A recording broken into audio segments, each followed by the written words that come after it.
This podcast is proud to be part of the TalkSport Fan Network. TalkSport. Powered by fans.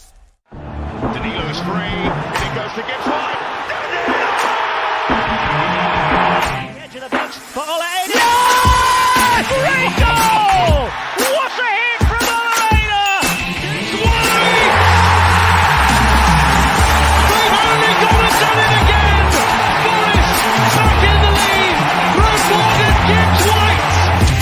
Oh, what he scores! And the City ground goes ballistic!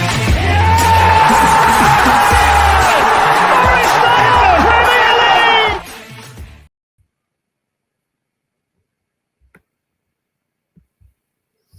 Hello and welcome to this edition of Red Side of the Trent as we come to you shortly after Nottingham's Forest unbeaten start to the Premier League continued as they secured a 2-2 draw at the Seaside against Brighton and Hove Albion.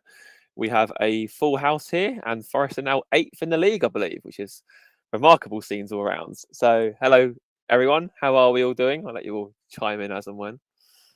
Lovely. Yep. Yeah, good, all good. Lee, just a yep. I think sorry, I was just the cogs were going then. I think we're 9th in the league, aren't we? Sorry. Oh, we? Oh, it's going to get. I think we dropped. We gained a We're point. European chasing, lads. Get it going. Don't want us getting too carried away. No, it is 8th. It is 8th. Is I thought it? Dave, Yeah, we're actually technically joint 7th with, as it is, Brighton. Well, maybe I was looking at some in-play thing yesterday then. Just My mistake. negative, that's what you are.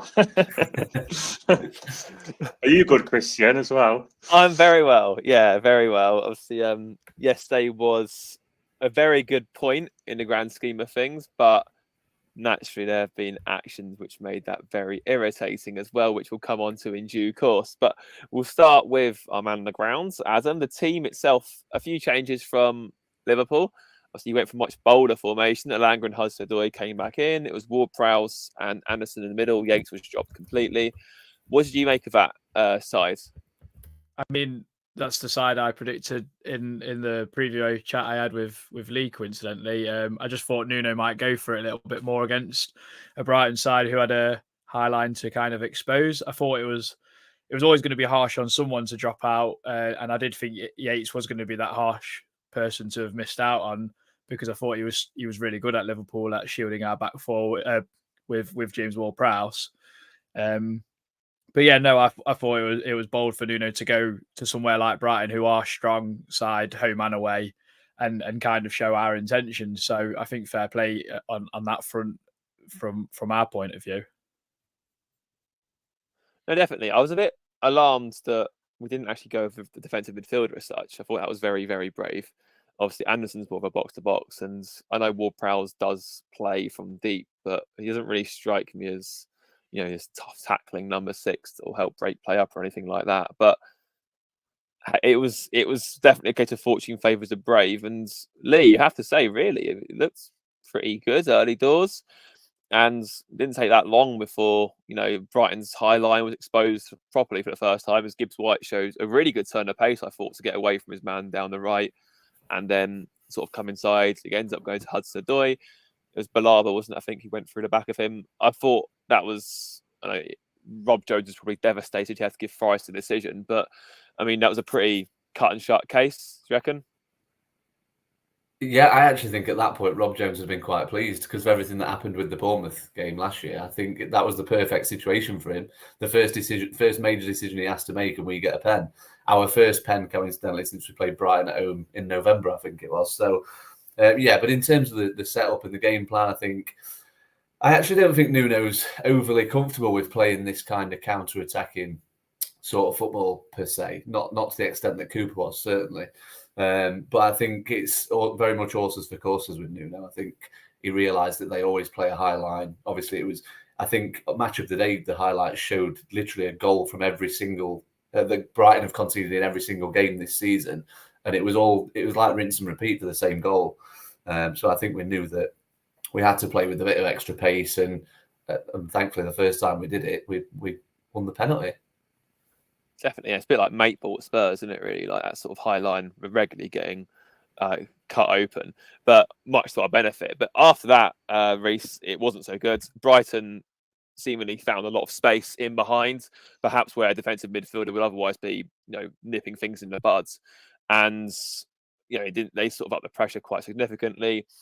And it's weird because, like, I actually thought that to level the scores, it's a good cross from Van Hecke. It's an even better header from Hinshelwood. I think, fair play to him for he's almost like coming away from goal to steer it back towards it and gets a lot of power on it.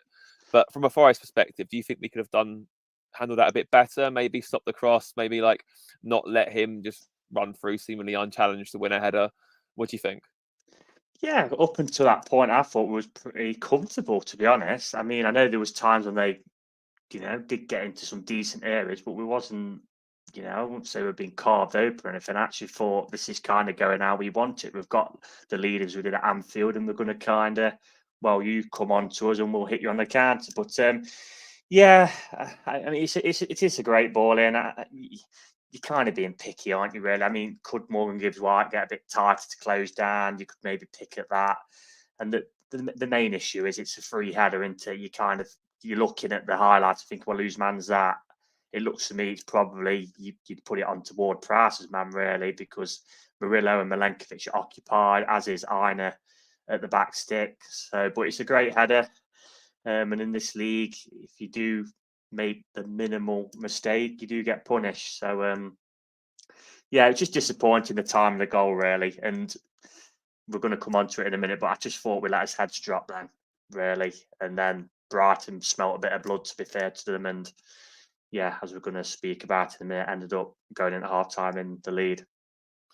Yeah, definitely. It seemed the Forest of old reared its head again in terms of conceding multiple goals in a very short space of time, Adam. But this one was a bit more frustrating because, on the one hand, at least for the first goal, you can sort of commend Brighton's guile and ability to fashion a very good scoring opportunity, which they eventually took. The second was not so much of that ilk, and many goalkeepers from Shay Given to Joe Hart have taken umbrage with Matt Sells' positioning for the goal. What did you make of it? Because, again, I have some opinions, but I'll let you go first. I mean, the first issue is obviously Mitoma running at our back four, and you see this so often in every Premier League game.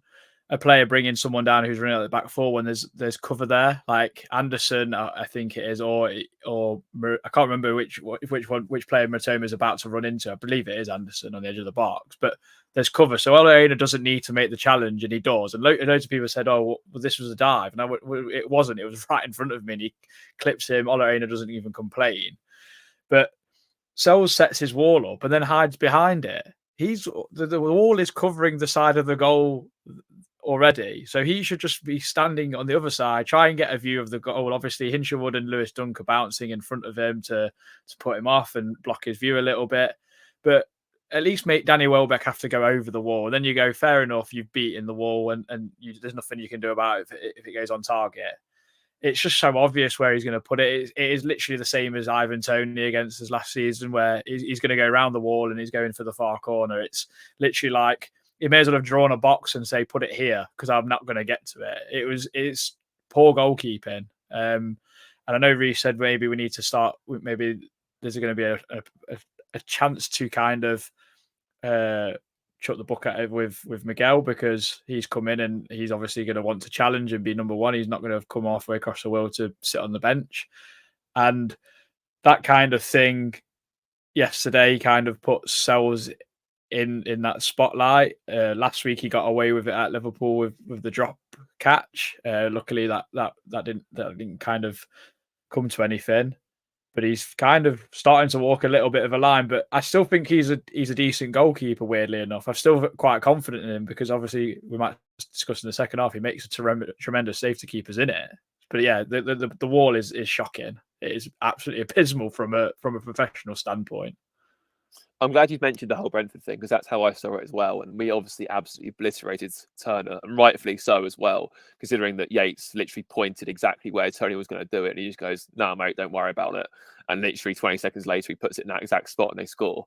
But it's felt a very identical situation. You're right. Like, it was interesting seeing the analysis basically say, like, if he gets it, obviously any professional footballer in the Premier League is likely to hit pretty much an open goal from a dead ball situation if you let them do it.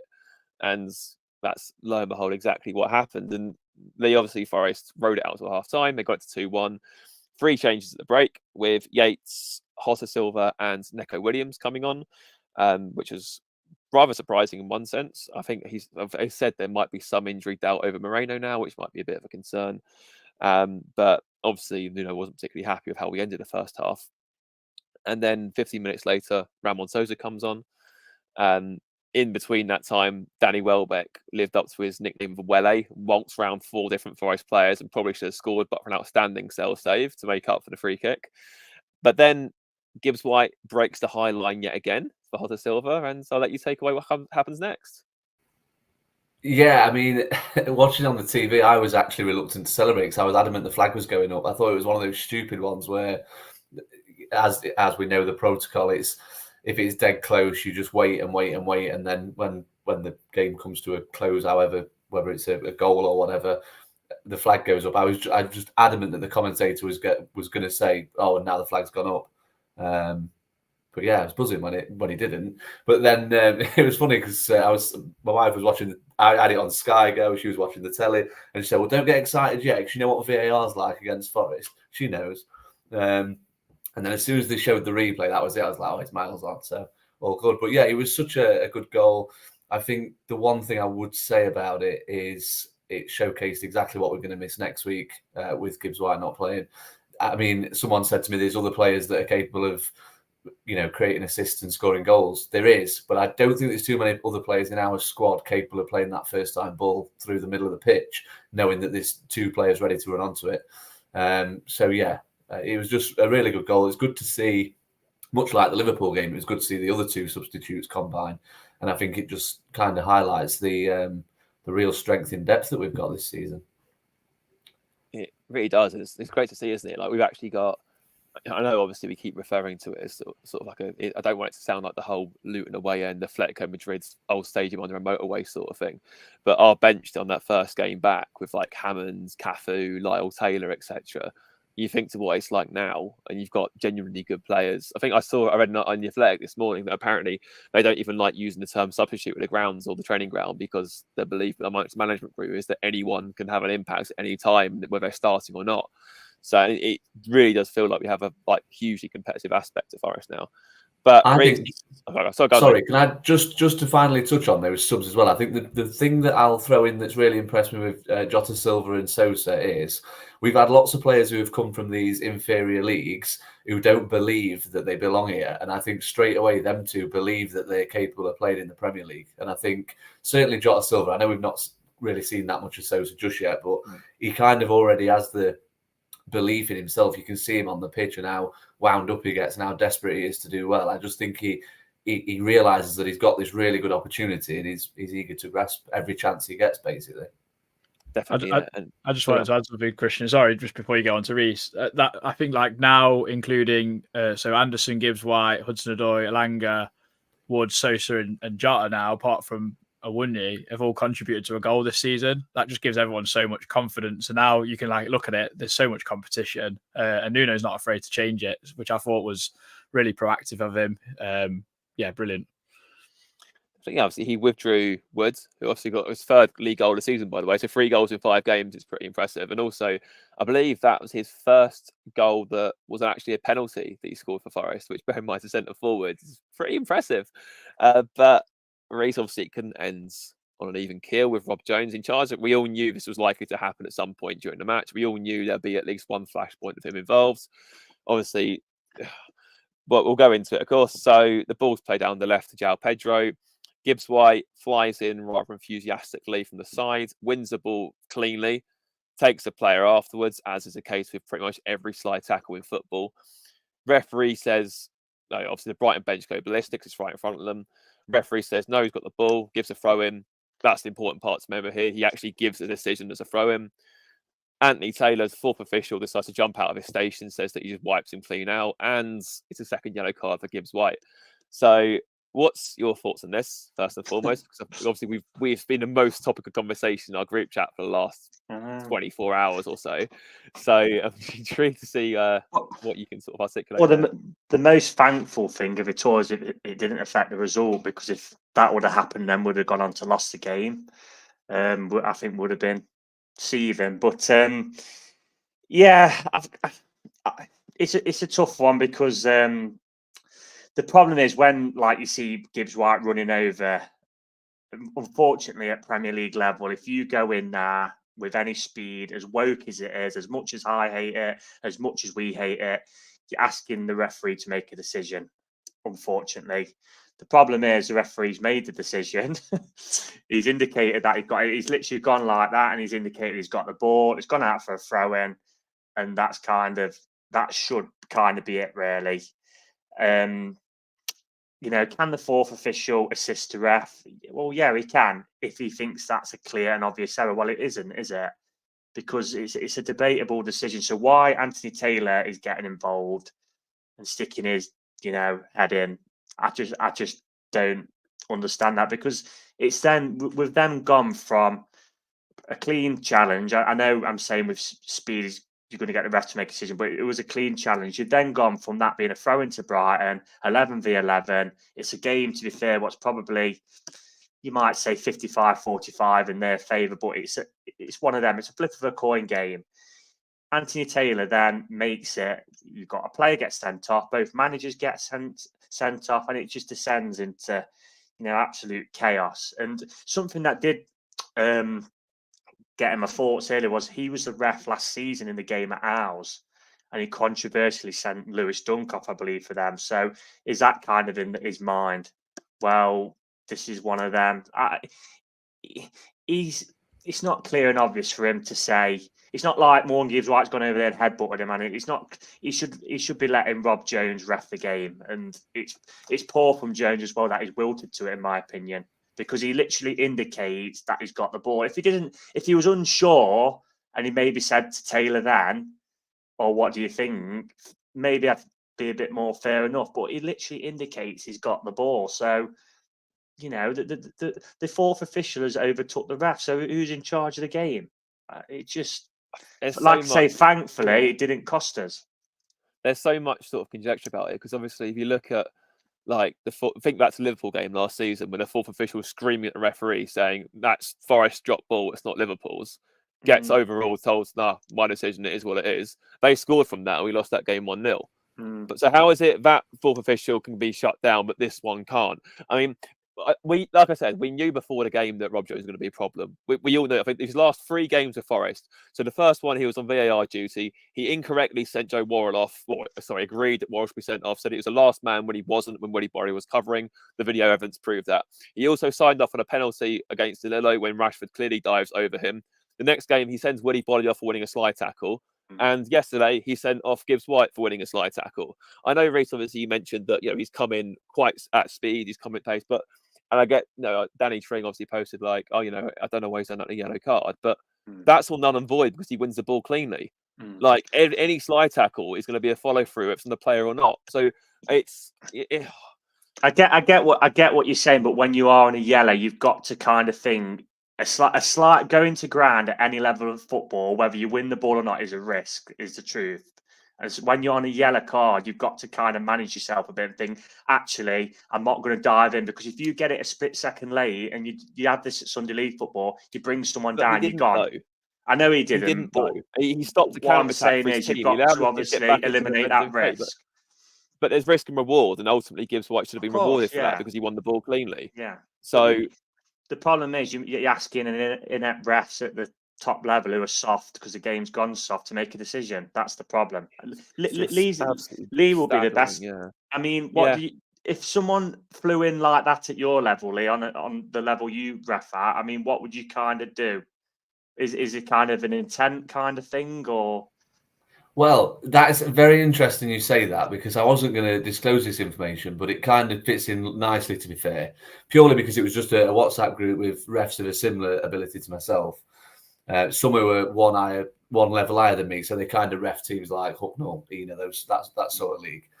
And straight away, of course, a lot of them support Notts County and Derby, so it's kind of null and void anyway. So straight away, it's usual stuff, everything you've just said. Can't believe he's done that on a yellow card, this, that, and the other.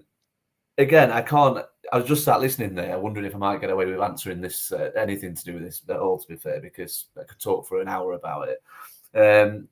But yeah, I kind of agree with bits of both of what Reece and Christian have said there. I think at our level, we had a conversation about it, and I threw, everyone was saying I was biased because it's Forest, and I said, I'm not. I'm trying to look at it from a referee's perspective, and it's very messy. Who's reffing the game? He clearly signals he's got the ball. So clearly Anthony Taylor comes in and says, well, I don't think he has. At our level, I then turned round to them all and said, okay, then, be honest with me now. If that happens on your game this midweek at Selston, for example, it's not the ref that's at Selston this midweek before anyone goes putting it on Twitter or anything. Are you saying that's a foul and a yellow card? What would the expectation be at your level of football? And all the level fours agreed in unison, I wouldn't yellow card it. Might be able to get away with a foul, but I wouldn't yellow card it. I think it's a foul, but the only reason that we're even talking about a yellow card is because he's already got one. I do take a little bit of, and I've always been like this, so I don't want this to seem. I also, by the way, don't think it was a yellow card. Let me put that out there. I'm just giving you a version. I take a little bit of gripe with the whole. No, winning the ball doesn't necessarily mean it can't still be a reckless challenge. I'm not saying this instant was, but I think that's null and void because there's nothing in law that says if you win the ball, it can't be a reckless challenge. You look at these situations in the past where players will win a ball and the follow through. Was it the Tottenham-Liverpool one when England did something really wrong on? I think he was reffing. I think it was Curtis Jones. Clearly wins the ball, but his follow through takes him into. I think it's Bissouma. I'm not saying that's the same. I'm not saying that's the same instant by any means, but I just think that's a void argument for me that he's played the ball. He has played the ball, and if you ever played the game, you know that you can't tackle and then stop. That to me is why I think this one is a very harsh yellow card. And I think the only reason that the Brighton bench behave as they did is if he's not already on a yellow card, I actually think they're a little bit calmer. There'll still be the usual reaction because it's right in front of the benches, but they know it's our best player, and for the last 10 minutes they could potentially play without him on the pitch. So, yeah, just to finally sum up my thoughts, I just thought as soon as Rob Jones hits the ball signal, Taylor stays out of it. He has to. And that's the same at our level. Obviously, we don't have fourth officials, but the refs will tell us when we're on the line. If I'm wrong in law, you need to buzz me and get me over so we can do what's right in law. If it's subjective and you don't agree with my decision, you tell me after and we'll have a pint over it. Yeah, that's literally that's the fact remains is this isn't wrong in law. It's Rob Jones thinking it's a great tackle and signaling that he's got the ball, and it's Anthony Taylor saying, well, actually, from my view, I would have loved to have seen. I'd love to hear the conversation. I don't think for 1 minute it'll be part of that program because it's not big enough clubs to put it on that program. But I would love to hear the thought process because I would love Rob Jones to have turned around to him and said, thanks for your opinion, but I feel I've got exactly the same view, but the other side, I'm going to go with mine. I think with something like debatable like that, should Taylor really be even saying anything? No, he shouldn't. I don't think he should at all. And this goes back to, I've said that on this podcast before with the refs. It goes back to the position in the food chain thing. I mean, you've got I'm just thinking back to the Liverpool one. I think it was Graham Scott, the fourth man, wasn't it? So you've got Tierney reffing on the pitch, who's like sort of kind of now established himself, as one of the better ones. I can't believe I just said that about Paul Tierney, but he's not come from the Championship in the last couple of years, is what I mean. And then you've got Graham Scott, who's on the way down. He gets a few fourth man gigs. He refs the odd dead rubber. Tierney probably thought, I'm not listening to you. You've had your day. I'm reffing this game, and that's of the detriment to us. Whereas on this situation, Rob Jones has probably thought, yeah, you know what, Anthony Taylor's FIFA. Anthony Taylor's done Euros semi-finals and stuff like that, so I'm going to listen to him. And I just think it's completely wrong. And my final thing is, my Roma fans. Stephen Warnock said the best thing that I thought was this whole VAR not being able to check second yellow cards is complete and utter. A word we can't say on this podcast because absolutely, it's scandalous. It's a key match decision. When it becomes a second yellow card and a red card, it's a key match decision. I'm not saying that it would have helped us in that point because the VAR might have looked at it and thought, yeah, you know what, we'll go with the on-field decision. But I just think if there's a situation where the ref can say, look, I think he's got the ball and it's a good tackle. My fourth man thinks it's a foul and a yellow card. Can you clear it up for us? And then VAR has a look at it and at least it'd be easy to understand. If so many people are looking at it, at least it'd be easy to understand. I don't understand this whole we can't check it because it's a second yellow card. It's complete and utter nonsense. Okay, do you have an issue, Lee, with the fact that, like you said, as much as we can have his own opinions on Anthony Taylor, etc., but do you have a kind of issue that he's, let's say, seen as the second best referee in this country according to those who make the decisions, that he's kind of an understudy to someone who's less experienced ref? Shouldn't he not even kind of really be there? Do you understand what I mean? It's like you ref in a game, and then your boss is like your assistant referee, and he's just going to overrule you if anything gets a bit messy. I mean, it's tricky because I've said with VAR before that they should be specialist VARs, so you shouldn't have referee in 1 week and VAR the next week. I think it would be very difficult to justify having specialist fourth officials because, for starters, you've got to have someone who's capable of reffing the game should the ref get injured. So that's kind of here to stay the whole. I'm just saying, should the refs have their own kind of teams rather than... Yeah, probably. They should, because at the end of the day, if you're a liner, you go with the same ref. You're teamed up every season with a ref. You might have two for one season, but it's usually one or two.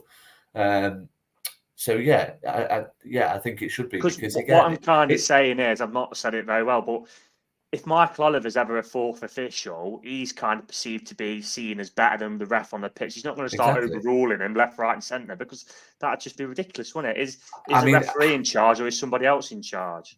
I mean, Arsenal fans wouldn't agree with this, but I don't suppose there's many listening to this podcast. But I don't actually think Michael Oliver is the sort of bloke who would get involved in a game that's not his. I think he would let the ref crack on with it. I've got this real thing about Anthony Taylor. I just feel like he needs to be involved with everything. It just comes across that's the perception I get from watching him ref. I just feel like he needs to. It's frustrating. I would say about him, celebrity ref, like. Yeah, I think. Is he like the modern generation? If he's the second best, we are struggling. I think this is what I've said for a long time. Like, if we're saying Anthony Taylor's in the top 1% of the country that goes to tournaments, it goes this, that, and the other, like we're done. Like we're like bottom barrel. Atwell went to Euros as well as VAR. He's terrible on VAR. This is what I mean. Like they just get there's no accountability or responsibility. There's no one to uphold any form of standards. It feels like you can do what you want and get away with it. If that tackles on the other side of the pitch, Gibbs-White stays on the field. That's what we're dealing with here. And it's like we said, it shows a complete lack of backbone from Jones for obviously just bowing down to him. It shows complete incompetence from Taylor, who has stood down this weekend anyway because of poor performance. So it's like, it's just a complete shambles. Like Anthony Taylor, if he wasn't English, probably wouldn't get a Lithuanian Park League game as referee. He's that bad, and yet here he is in the Premier League. It's just so frustrating. He wasn't shut down for performance, was it? It was something else. What game did he ref last week? Oh, we all know it's performance. Chelsea. Like it's all yeah, and he made an absolute hash in that, didn't he? Like because he had a great history of yellow cards, didn't he? Yeah, that was strange to stand him down. Really, the yellow card. Sort of accountability, like. You can't just let these people make mistakes. We said it. How many times have we said it? Where we'll see a referee, we'll get a game, he'll make an error, and he's on the field again next week. Premier League. There's no accountability, no apology, no nothing, and they get on like nothing happens. There has to be some form of like retrospective punishment for just doing something like this badly. If he's being stood down, why is he fourth official? Well, exactly. Yeah, that was going to be my point. It's like I always say. We want accountability. What do we want? 6 months in prison for a bad decision on a football game? No. However, if he's being stood down because they don't think he handled Bournemouth Chelsea very well, he shouldn't have a game. I don't think he should be a fourth man do it. He should be like getting a suspension, shouldn't it? Yeah, he should. Agree. Yeah. I do. It's like last year, wasn't it? Taylor sent down to Preston or something, and he cocked up there as well. It's like, come on, how many more chances is this guy going to get? But should the Championship, if these have had a stinker in the Prem, why should the Championship get him? It's like, they've been rubbish last week. Why should they have a game in the Premier League? They should just be down for the week. I don't know why it was. What needs to happen, right? You have a league table with the referees, and there's a relegation and a promotion, like the football league. Like, let's just get that involved. But just to finish off the ref chat, because I'm sure 58 people in here are getting bored of it, right? In the ground, you got a standing ovation. Obviously, in hindsight, when you watch it, the follow through doesn't make it look great. But bugger it's João Pedro. Like, everyone wants to kick him sometimes. You know what I mean? He's a very good player, but I think it's just Jones kind of like redeemed himself until that moment. I actually thought he was not so bad. I mean, I didn't know that the Callum Hudson-Odoi penalty was really a penalty, because when you watch it, you go, well, it's kind of soft, but Hudson-Odoi does really well to get his body in between him and the player with the ball. He stuttered to make that decision as well. He took a minute. Yeah, but I don't mind that. I don't mind. Sometimes referees are too quick to make a decision, and they get it right or wrong. So I don't mind that. Like, he got it right in the end. Can I just say, Adam, I'm glad you've said that and not me, because I actually think until the major controversies, he wasn't that bad at all. I thought he was. The similar thing. The things he gave for one team, he was giving for the other. I always say the same thing, no matter where I watch a game. As if the ref is giving the same decisions to both ways, he's being consistent. And I genuinely don't think he was that. I genuinely don't think he was that bad yesterday. I just think it's been intensified now because of the big stuff at the end. Yeah, because he lost control, Reece. But what I will say, it's been a catastrophe for referees this week. And you look at Lisandro Martinez's double footer that didn't even get looked at. Michael Oliver got it horribly long in the Man City Arsenal game with bringing over Kyle Walker and Bukayo Saka, and then he let Arsenal take a quick free kick while Walker was basically like trotting back to position. So he got that horribly wrong. I think Doku should have been booked for kicking the ball away or whatever. I don't know. It's just all gone horribly, horribly wrong for referees this weekend. But I thought Jones got it horribly wrong. The tackle from Lewis Dunk is more reckless on Jota, in my opinion. Dunk has got no ambition to win the ball there, because what player is going in straight at a player like standing and going to a slide tackle? He's got no intention to win the ball, only stopping the player. For me, and I mean, that was such a shame that would have been offside if either Sosa had shot or got the pass right to Hudson-Odoi. You should have got a free kick there in law, shouldn't we? For that, we should have, yeah. And they ended up getting a free kick for offside. Yeah, so no advantage. But we'll move on. Absolutely ridiculous.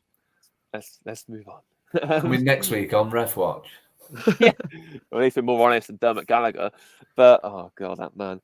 Anyway, the next 8 minutes after that and the 5 minutes of injury time, apart from a few half semi scares, there wasn't really much right home about. Forest saw it out pretty comfortably, and the main thing is we will refer back to is Forest are now on 9 points, still unbeaten, 7 points from their last 3 away games, including 2 incredibly difficult places to go in Anfield and the Amex. And you have to remember, this is a very good Brighton side. I think they got to the last 16 in the Europa League last year.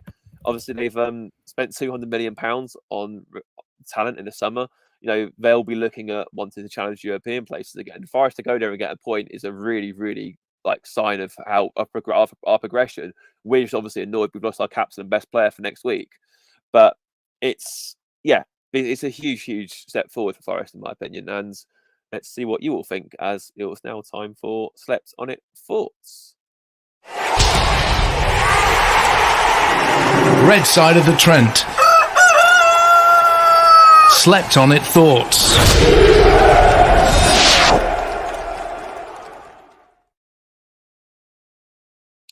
So we'll start with Premier Elliot. It says, in all honesty, 4 points from 2 winnable away games is good for us, isn't it, Reece? Murillo outstanding as ever. Nice, effective subs.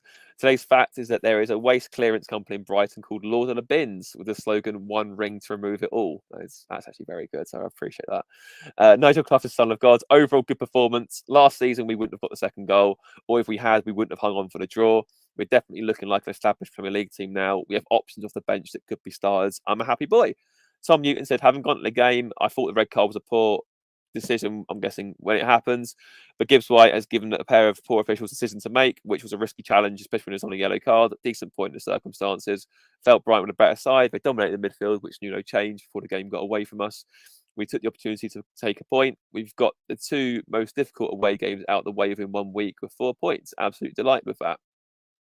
Captain Velocity in Function said, this latest 4 points is feeling a whole lot more valuable for squad confidence and togetherness than the first 5 points. You pay $5 million for a keeper, this is what you get, a bit of a mixed bag from sales. I didn't realise Anthony Taylor was mentoring Rob Jones through the game.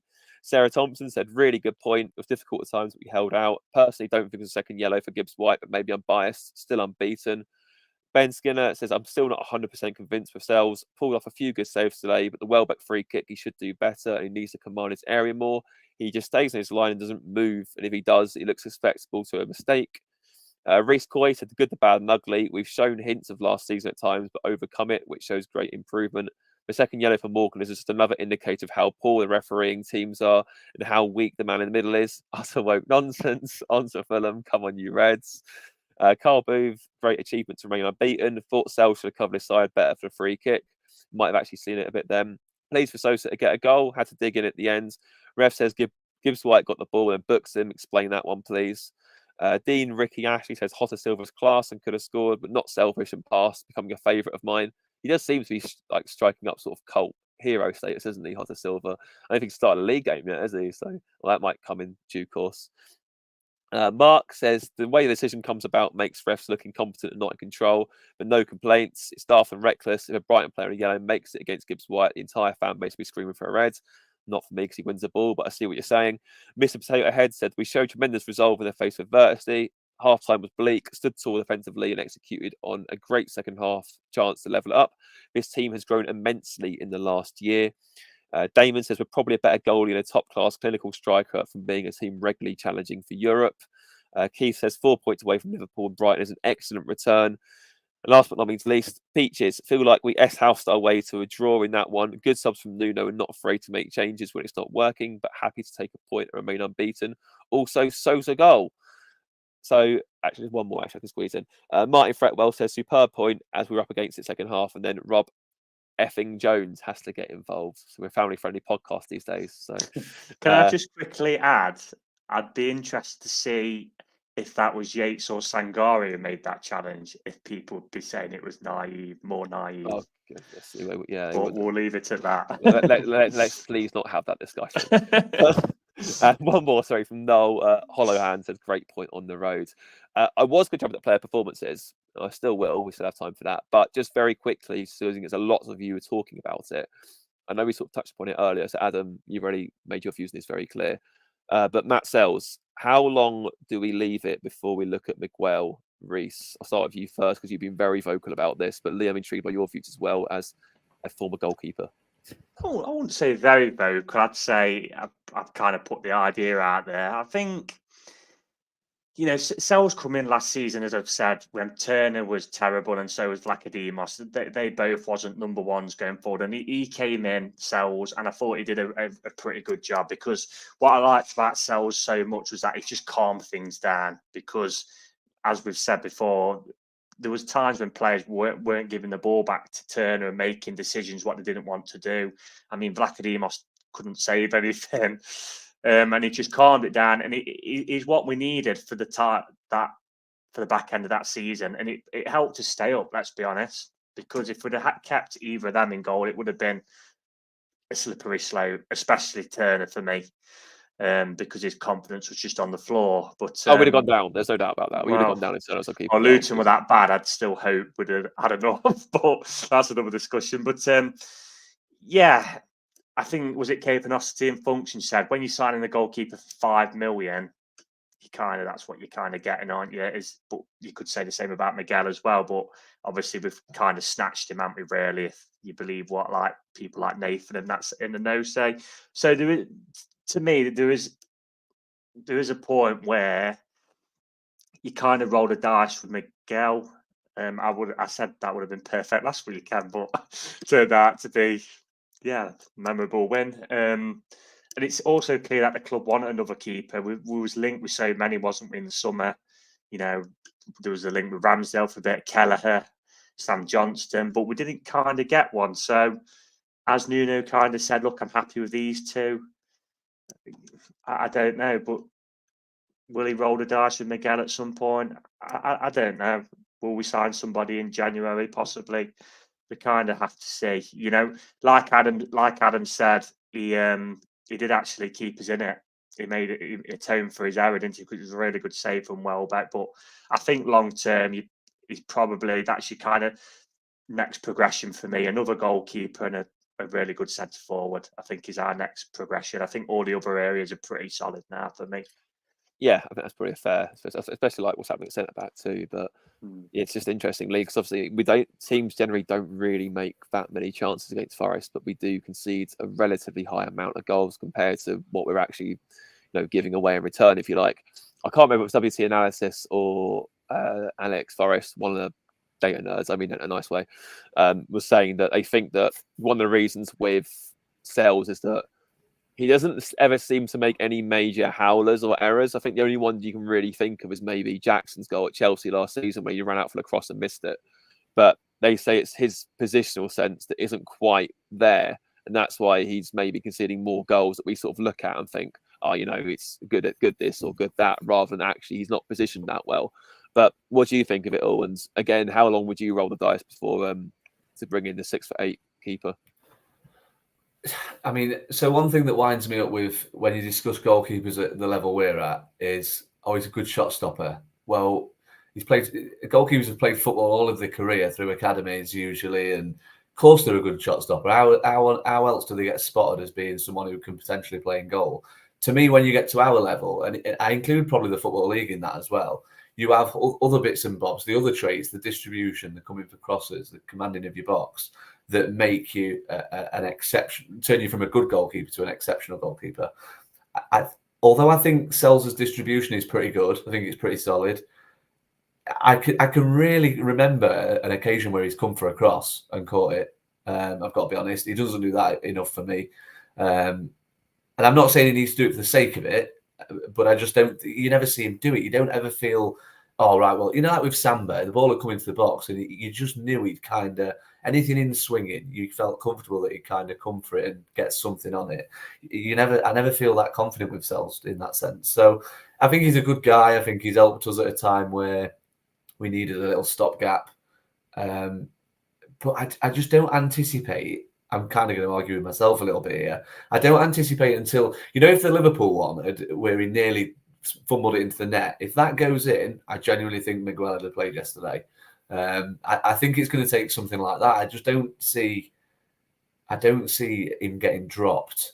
Because bearing in mind, it's a big call when you drop a keeper, because there's kind of no going back unless Miguel comes in and is absolutely horrific, which, looking at the Newcastle performance in the cup, he's not going to be.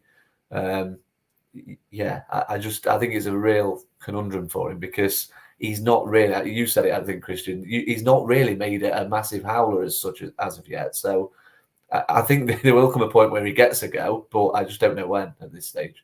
I think a good example as well is the Arsenal one, where the eye test said Aaron Ramsdale was a pretty decent goalkeeper. Now, Arteta actually thought, well, actually, he's not for me. I'm going to bring in David Raya. And at first, he made the stupid thing about having two number ones, which was a stupid comment, but because Raya was his number one. But it's worked out long term for him. Raya was absolutely superb yesterday, and there was mentioning it on Sky how he comes out for crosses, how he can distribute the ball, and some of the saves he made yesterday.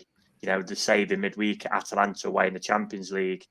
So that is probably our next progression. And like Joe Hart said, and he should know because he got beat by enough free kicks. Gareth Bale and Lee Griffiths spring to mind, but he put all his weight onto his right foot. So like Adam said earlier, that's to kind of thinking it's going to go over the wall. So he's got to trust the wall to do its job there. And he's left that side of the goal for Welbeck to bend it round. So he's kind of wrong-footed himself, really.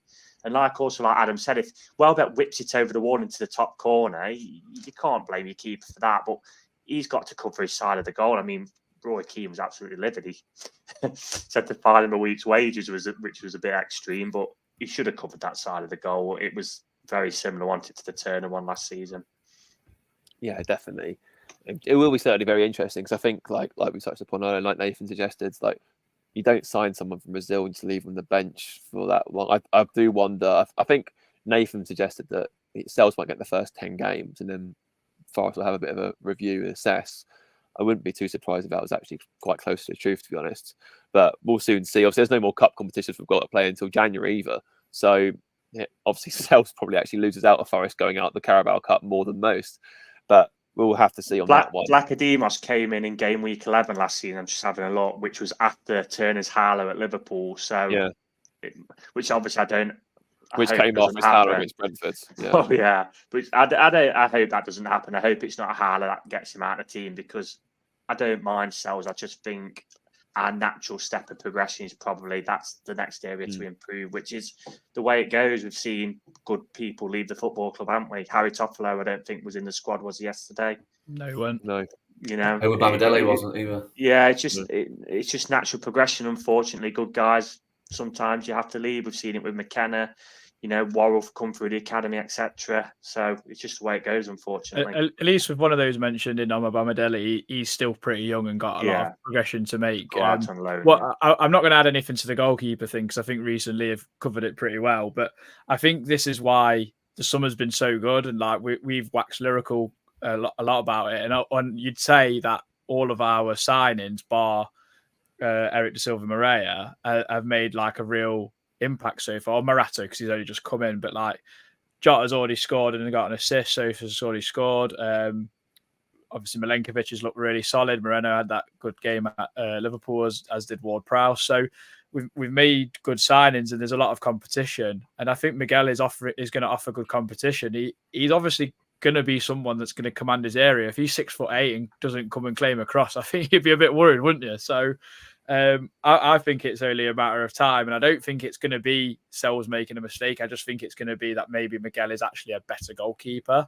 But then again, like Reece mentioned, we were after a few: Sam Johnston, Ramsdale, etc. So it's a very difficult one to know. When you've got that information, it's a little bit written on the wall, isn't it? Perhaps. I guess we'll just have to see. I mean, it's just not looking great, is it? It's not the end of the world, though. When we signed Sells as well, he was like, what? 10th choice, one, two. He was that many goalkeeper. I mean, that says it. I know it might sound a little bit harsh to the people who view him, but that kind of says as well, doesn't it? Like Nuno, when he went to Tottenham, he was about 8th choice, wasn't he? Yeah, but also, like I said on the flip, we was linked with all these goalkeepers in the summer, and we didn't sign one after Miguel. So was Nuno happy? He was happy with the Woodawanye situation. He told Marinakis to keep his money in his pocket, didn't he, for a striker? So unfortunately, as fans, we're only privy to so much, and we don't know what kind of gets said behind the scenes, really. Yeah, going back to the game, obviously we'll look at player performances now. Adam, I'm going to lighten the mood a little bit. I'm going to give you Murillo, who was man of the match and by all means exceptional, as he always is. Explain why, how, and how much longer we got left of him. Well, Real Madrid have already been kind of linked, aren't they? Graham Bailey's, I think, put out an article saying that Real Madrid are monitoring him, which is, I mean, we've kind of expected. I think you kind of summed it up in that little article that you got asked to do, where you said about the Shawshank Redemption kind of reference about Jake uncaging the bird. So he was excellent. Kind of just covered everything. Him and Milenkovic really complement each other. Where you've got one that will go and attack the ball and one kind of sweep up. It's like a perfect blend. It's like the big striker and little striker all over again with the pure Barclays, Crouch and Defoe kind of vibes of defenders, but they're exceptional, both of them. I just think Murillo's he looks like he's matured a lot over the last year. Like you don't really see we've not really seen him go and burst into midfield quite yet, but I'm sure it will come. I'm just waiting for the first shot from 70 yards out, though. I'm a bit disappointed it's not come after 5 games. There's still time, don't worry. Lee, I'm going to give you a slightly spiky one here, not intentionally. But Ola Aina, who again, like was absolutely like colossal last week at Anfield, looked a bit more suspect this week. What do you think? Yeah, probably more to do with Brighton's style differing to Liverpool's, I think. It was he was okay. I don't think he was. Obviously, he's got to take some of the blame for the second goal, hasn't he? He was okay. It was a bit of a nothing performance from him, I thought he did some good stuff, some not so good stuff. But and I don't mean this to sound of detriment to him, it's probably what you're going to get when you sign a player for free, I suppose. You're going to get that inconsistency. It's a reason that he waited probably 3 or 4 weeks before we picked him up, and not a club at the time, big higher up the food chain, I suppose. So, yeah, he was okay. He wasn't horrific, but I've certainly seen him play better than he did yesterday. Is how I'd sum it up, I think. Yeah, I think that's probably quite fair. Yeah, I guess it's maybe to be expected after such a momentous win, and if you, like you said, if you were to maintain that standard, he'd still be at Chelsea, for example. Well, actually, maybe not with Todd, but but you know what I mean. Like you're right. He'd be able to see him high up the food chain if he could play at that level at Anfield consistently week in week out. But yeah, someone would have agreed to sign him straight away. I think when they knew his contract was coming down at Torino, I think that someone would have already agreed it, whereas he had to kind of wait for us to nip it. I think, didn't he? Still very much our game, but still. Yeah, absolutely. Reece, lastly, I'm going to give you. I didn't want to give anyone any subs, and just because I thought balance to play 90 minutes, but I'm going to give you one here. It's not Ramon Sousa, but it is Jota Silva, and just how do you think he's getting on? He seems to be, settling in like a hand in glove. And I suppose a double-edged question for you is: would you start him in the 10 role against Fulham? He even actually plays like Grealish for me, isn't he? He's quite energetic, he's nippy, he's lively. I've liked what I've seen of him so far. He probably needs to, like yesterday, I think he got a bit too excited, didn't he? And he nearly got into a situation where he got himself in trouble. I think he got booked. And with obviously Rob Jones' track record, it probably wouldn't be surprised if you're looking more towards a red there, but there was nothing in that. I'm glad that was a good bit of reffing. I'll give him credit there. He just, stopped that situation with a yellow. Probably wasn't even that. But yeah, I've liked what I've seen from him so far.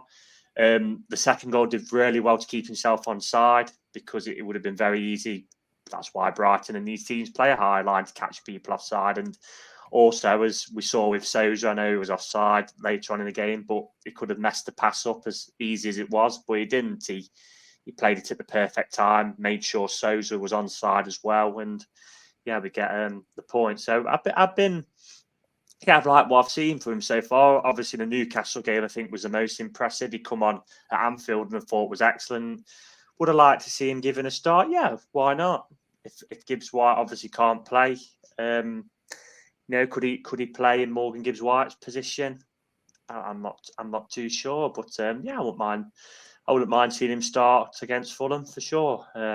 Be nice to see some more of him and Sousa, but we do know Elanga and Hudson-Odoi are the first choice wingers, don't we? I guess. I mean, for me, the longer you can keep Hudson-Odoi on the pitch, the better because of his one-trick pony thing. Which is absolutely devastating when it comes off, as we've seen so many times. So Elanga's kind of a bit hit and miss, isn't he? Like he come on last week at Liverpool was really good. The pass for the goal. Yesterday I don't think he got too much in the game really. He seems a bit more of an impact sub at the minute, Elanga, I'd say. So maybe it might be a chance to give Jota Silva and Sousa a go. Obviously there'll be a spot there Saturday. Elliot Anderson could play in that spot as well. So plenty of options for Nuno, and it's exciting for us because it's hard to predict the team because we've got some really good depth, haven't we? Definitely, yeah. No, I think you're right. I was going to put Elanga down actually, but I felt that it's been a bit remiss of me to do so. Bear in mind, he only got one half of football, but yeah, it does seem that if there is a pecking order to be challenged, I'd say Hotta's maybe more likely to take Elanga's shirt than Sousa is Hudson-Odoi, for example.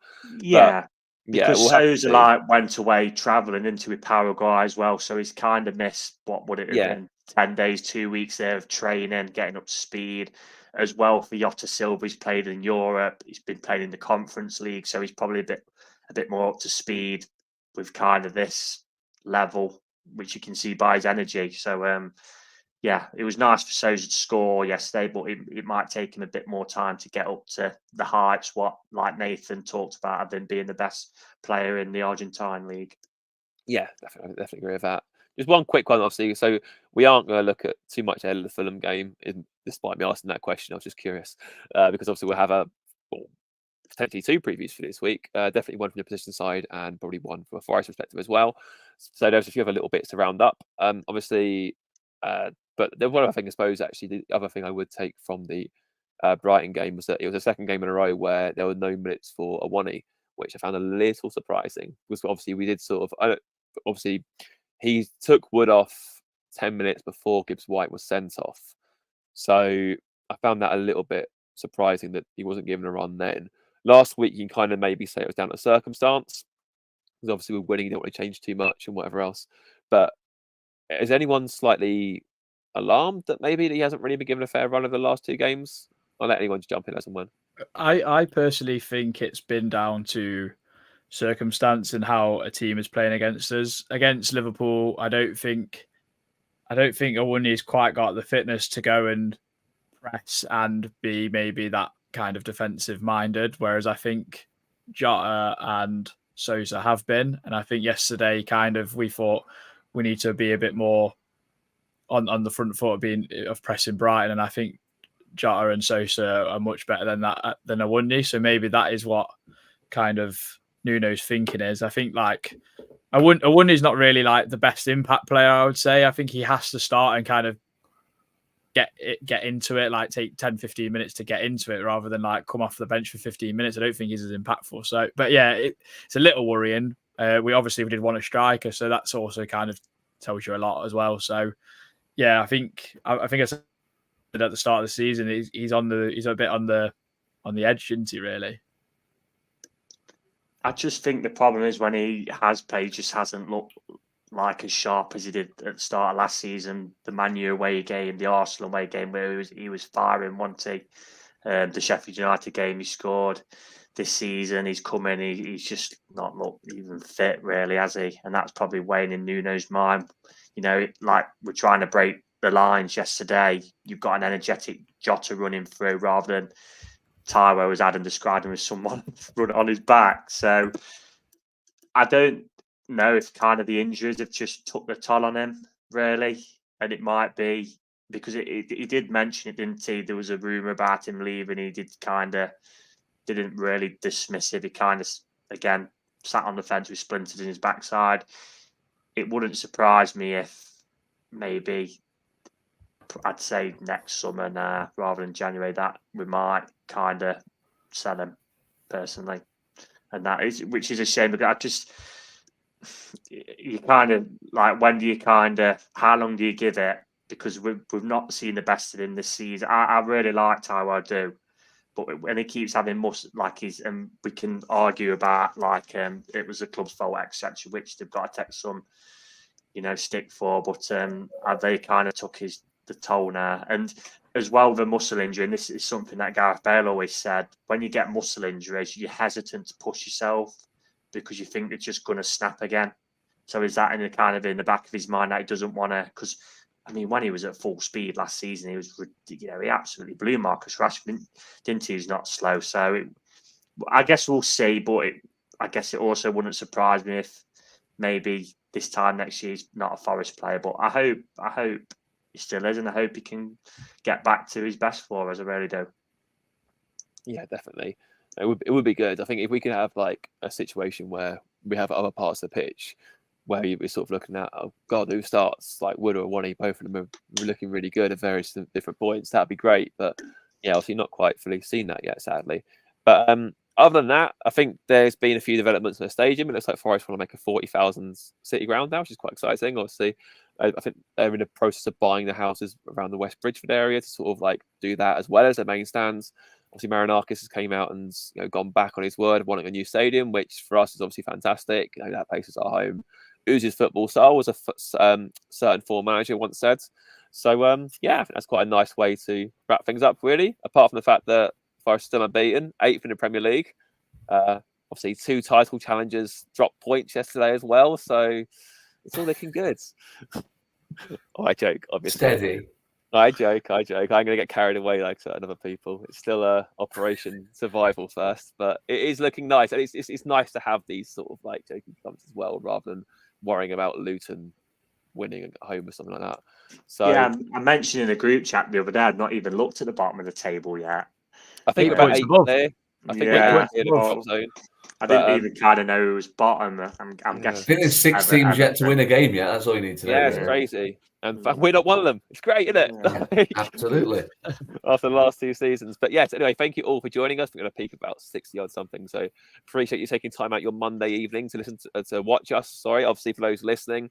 Hope you enjoyed the show. We'll be back this week with at least one, possibly 2 other editions ahead of the Fulham game. And then, normal service should as we hurtle towards get another international break. But obviously, until then, hopefully we can be unbeaten till then. Who knows? That'd be nice. But thank you all for listening and tuning in. And come on, you Reds.